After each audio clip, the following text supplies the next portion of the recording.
En América Latina, durante buena parte del siglo XX, la palabra democracia convivió con otra mucho más frecuente: dictadura. Gobiernos autoritarios se sostenían mediante el miedo, la censura y la violencia, mientras los discursos oficiales hablaban de orden, progreso y estabilidad.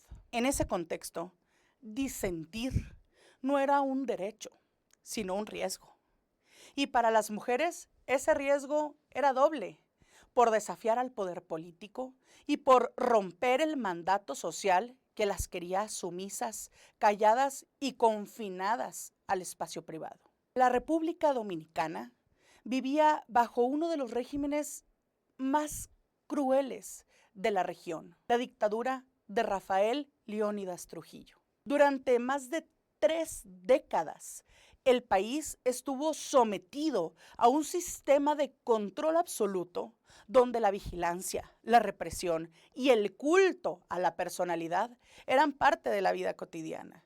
Oponerse al régimen significaba persecución, cárcel o muerte. En ese ambiente de terror, la resistencia parecía imposible. Pero incluso en los contextos más oscuros, hay personas que se niegan a aceptar el silencio como destino. En una sociedad donde se esperaba que las mujeres obedecieran y sobrevivieran discretamente, 3 hermanas decidieron hacer lo impensable: organizarse, conspirar y enfrentar a una dictadura. No eran militares ni políticas profesionales.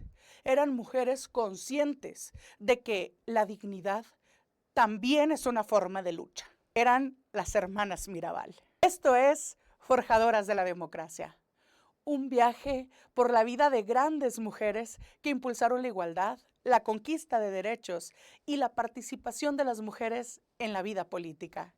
Les saluda la anfitriona de este espacio, Patricia Guadalupe González Mijares, consejera del Instituto Electoral de Coahuila. Patria Minerva y María Teresa Mirabal nacieron en una familia de clase media. Recibieron educación y crecieron en un entorno que, en apariencia, estaba lejos de la política, pero la realidad del país se filtraba en cada conversación, en cada abuso del régimen, en cada historia de desapariciones y represión. Poco a poco, las hermanas comprendieron que vivir al margen también era una forma de complicidad involuntaria. Minerva fue quizá la primera en desafiar abiertamente al régimen. Inteligente, crítica y decidida. Estudió Derecho y muy pronto se convirtió en una voz incómoda para el trujillismo. Se negó a someterse, incluso cuando Trujillo intentó humillarla y controlarla. Su rebeldía tuvo consecuencias: persecución, vigilancia constante y obstáculos profesionales. Pero Minerva entendió que ceder significaba renunciar a sí misma. Patria, la hermana mayor, se integró a la lucha desde otra trinchera. Profundamente religiosa, vivió un proceso de transformación política al presenciar la violencia del Estado contra jóvenes opositores. Ese momento marcó un antes y un después. Comprendió que la fe no podía ser indiferente ante la injusticia. Su casa se convirtió en refugio, punto de reunión y espacio de resistencia. María Teresa, la menor, se sumó a la lucha con una mezcla de idealismo y valentía. Sus diarios, escritos con letra joven, muestran cómo una mujer común fue tomando conciencia política hasta comprometerse plenamente con la causa. En ellos se lee el miedo, pero también la convicción de que la libertad valía cualquier sacrificio. Las hermanas Mirabal se integraron al movimiento 14 de junio, una organización clandestina que buscaba derrocar a Leónidas Trujillo. Participaban en reuniones secretas, distribuían información, escondían armas y sostenían redes de resistencia. En un país donde la política era terreno exclusivo de los hombres, ellas demostraron que las mujeres también podían organizar, liderar y arriesgarlo todo. El régimen respondió con brutalidad. Las hermanas fueron arrestadas en múltiples ocasiones, encarceladas y torturadas psicológicamente.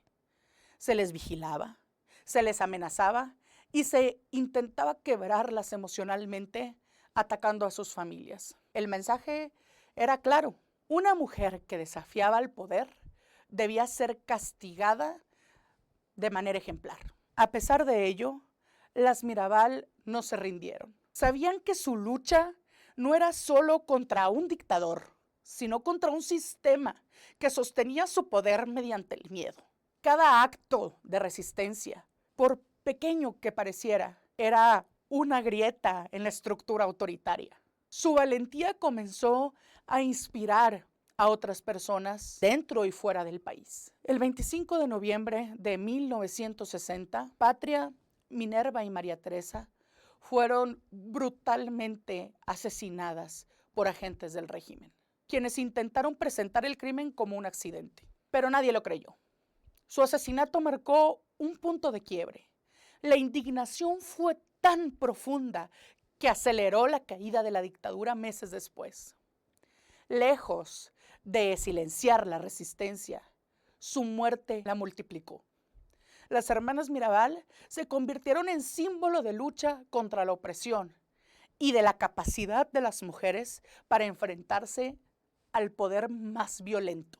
El apodo clandestino de las mariposas trascendió fronteras y se transformó en un emblema de libertad. Hablar de la contribución de las hermanas Mirabal a la democracia es hablar del derecho a resistir. Ellas demostraron que la democracia no nace solo en las urnas, sino también en la valentía de quienes se oponen a la tiranía cuando no existen garantías legales. Su lucha amplió el significado de participación política al incluir la resistencia como acto democrático. Desde una perspectiva de género, su historia es aún más poderosa. En un contexto profundamente machista, enfrentaron no solo a un dictador, sino a una cultura que no concebía a las mujeres como sujetas políticas. Al hacerlo, rompieron dos barreras al mismo tiempo: la del autoritarismo